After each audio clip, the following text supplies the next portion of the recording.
Ese wari uzi ko abantu barenga amamiliyoni amagana babana na hepatite batabizi? Ku isi yose hari abantu benshi bagenda bafite umwijima wangiritse ariko mu by'ukuri ntabyo bazi. Twongeye kubasuhuza abakunzi bacu hano kuri News. Turashimira ko tuba tukomeje kubana namwe. Turabasaba no gukora like and comment kandi tukibutsa n'utarakora subscribe kuba yayikora kugira ngo ajye abona ibiganiro mu ba mbere. Uyu munsi tugiye kuvuga kuri hepatite. Turamenya amoko yazo uko ari eshanu. Tumenye uko zandura, tumenye n'uko umuntu yazirinda. Abantu barenga amamiliyoni menshi babana na hepatite. Hari abantu benshi bagenda bafite umwijima ugenda wangirika buhoro buhoro ariko ntibabimenye. Bagakomeza kubana n'icyo kibazo imyaka myinshi ariko nta bimenyetso bafite kugeza igihe ikibazo kizakomera. Ubundi abantu benshi ntago bazi ngo hepatite bisobanuye iki. Hepatite bisobanuye kubyimba cyangwa se gushya k'umwijima. Iri jambo riva ku magambo birateranyije, rimwe ni herpes risobanuye umwijima, irindi ni itis risobanuye uburibwe cyangwa kuribwa k'umwijima. Yombi wayateranya bikaba hepatitis bivuze kuribwa cyangwa gushya k'umwijima. Iyo umwijima wafashwe na hepatite biviramo kutongera gukora neza, rimwe na rimwe no guhagarara bikazamo. Umwijima ni urugingo rukomeye cyane mu mubiri, rukora imirimo myinshi itandukanye: gusukura amaraso, kubika intungamubiri, gufasha mu igogora, kurwanya uburozi bwinjira mu mubiri. Iyo umwijima uri gushya cyangwa wangiritse ushobora kutongera gukora neza. Hari ibimenyetso rusange bya hepatite. Nubwo ibimenyetso bitandukanye bitewe n'ubwoko bwa hepatite, ariko hari ibimenyetso bikunze kuboneka kuri hepatite zose.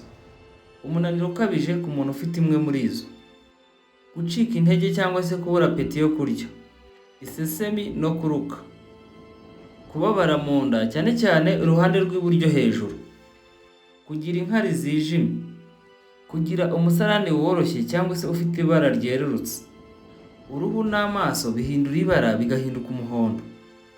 Ariko nubwo biri uko, hari abantu baba badafite ibimenyetso kandi bakamara imyaka myinshi. Hepatite A iterwa na virusi ya A virus. Ni imwe muri hepatite zitangiza cyane umwijima mu buryo buhoraho. Abantu benshi bayikira neza nta kibazo.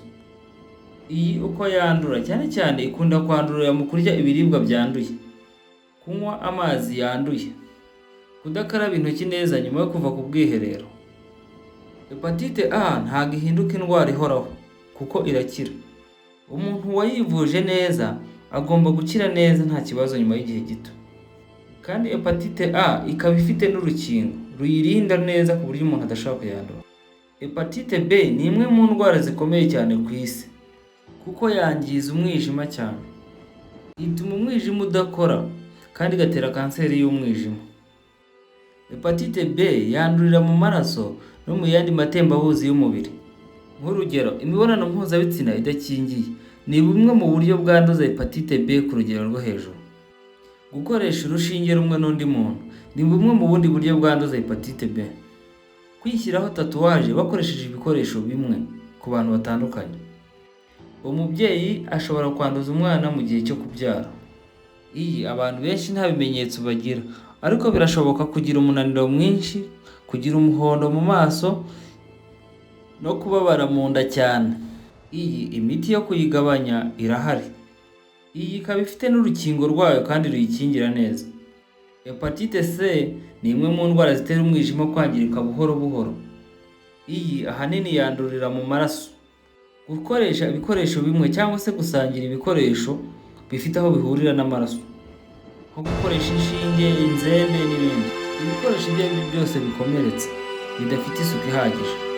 Iyo ikibazo cyayo abantu benshi bashobora kwimana imyaka myinshi batarigeze babimenya, kandi iyo itavuwe hakiri kare cyangwa ivurwe neza ishobora gutera kanseri y'umwijima, igatera kwangirika k'umwijima. Iyi ngiyi inkuru nziza ihari ku bantu ni uko ishobora kuvurwa igakira burundu. Hepatite D ni virusi idashobora kubaho yonyine.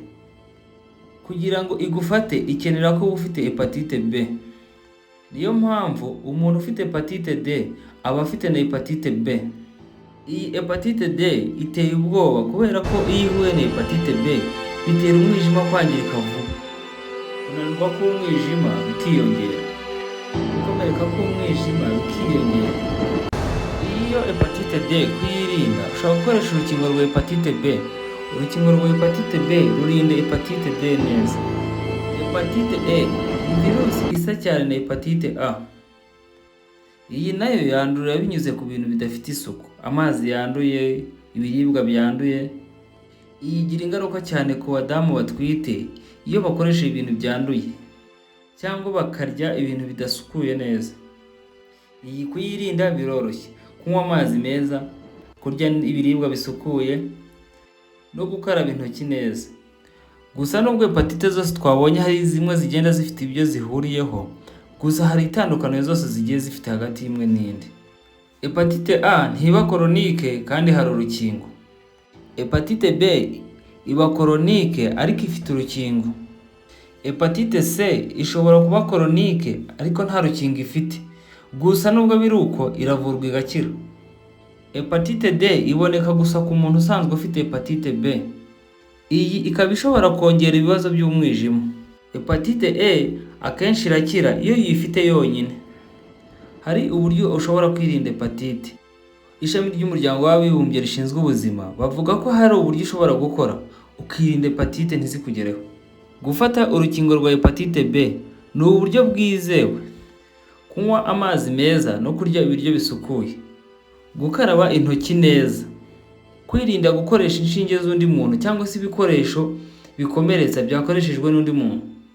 Mu gihe ukora imibonano mpuzabitsina ni ngombwa kwibuka agakingirizo. Gupima amaraso mbere yo kuyahabwa. Kwipimisha hepatite hakiri kare. Ishami ry'umuryango w'abibumbye rishinzwe ubuzima ritanga imibare yose ihari kuri hepatite. Basobanura uburyo bwo kuyirinda no kuyivura.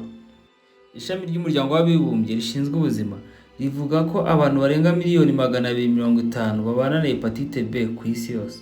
Abantu barenga miliyoni 50 babana na hepatite C. Hepatite B na hepatite C ni zimwe mu mpamvu zikomeye cyane zitera kanseri y'umwijima. Ku isi yose hari urukingo rwa hepatite A na hepatite B, ariko nta rukingo rwa hepatite C rubaho. Gusa nubwo biri uko, hepatite C ishobora kuvurwa burundu igakira hakoreshejwe ubuvuzi bugezweho. Nubwo hepatite ari indwara zikomeye zishobora guteza ibibazo ku mwijima, byinshi muri ibyo bibazo bishobora kwirindwa cyangwa kuvurwa iyo bibonetse hakiri kare.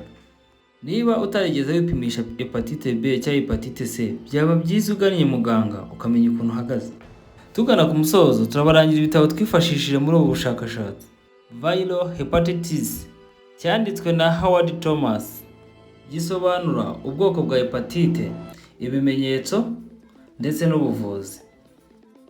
N'igitabo Zakimu and Boyers Hepatology.